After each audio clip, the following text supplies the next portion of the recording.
చేస్తున్నది ప్రజల సంక్షేమం కోసమే కానీ ఏదో ప్రతీకారాల కోసం కావాలన్న సంగతి అధికార పక్షం గుర్తుపెట్టుకోవాలి.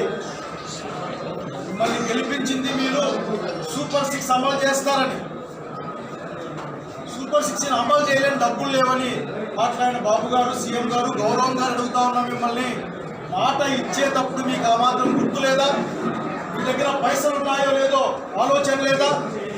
ఆలోచన లేకుండా మీరు మాట ఇచ్చింటే మమ్మల్ని మాయ చేద్దామని, మోసం చేద్దామని, ఒకవేళ ఇప్పుడు చేయకూడదు అనుకుంటే మీరు మాకు చేయకూడదని కోరుకున్న వాళ్ళు తప్ప ఇంకోటి కాదని నేను బలంగా నమ్ముతా ఉన్నా.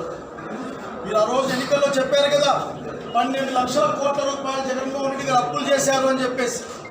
అదే అసెంబ్లీలో మళ్ళీ 6 లక్షలకి 7 లక్షలకు కుదించి దాదాపు 7 లక్షల కంటే తక్కువ కోట్లు అమ్ముతున్నాయని చెప్పారు కదా. అంటే అచ్చంగా మీకు ఇప్పుడు 4 కోట్లు, 4 లక్షల కోట్లు, 5 లక్షల కోట్లు లాభం వచ్చింది కదా. ఆ లెక్కల్లోనే సూపర్ 6 అమలు చేయడానికి సంవత్సరానికి 45,000, 50,000 కోట్లు ఖర్చు అవుతుందని మీ లెక్కలే చెప్పారు కదా.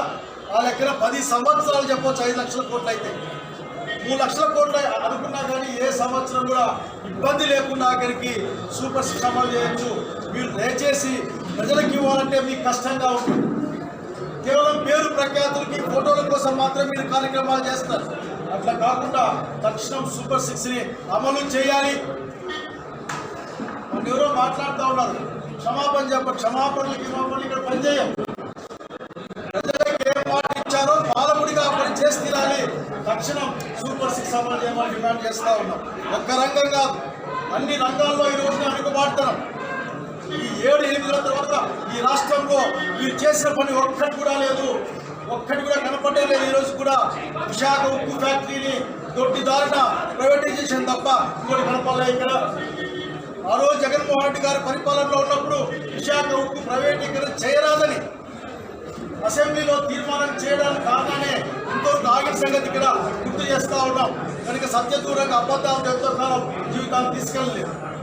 శాంతి భద్రతల గురించి తక్కువ మాట్లాడుకుంటే చాలా బాగుంటుంది అనుకుంటా ఉన్నాయి. నాకు ఒక్కటే అందరినీ కోరుకున్న మాట ఒక్కటే, పరిపాలన కోసం ప్రభుత్వాలు ఉంటాయి.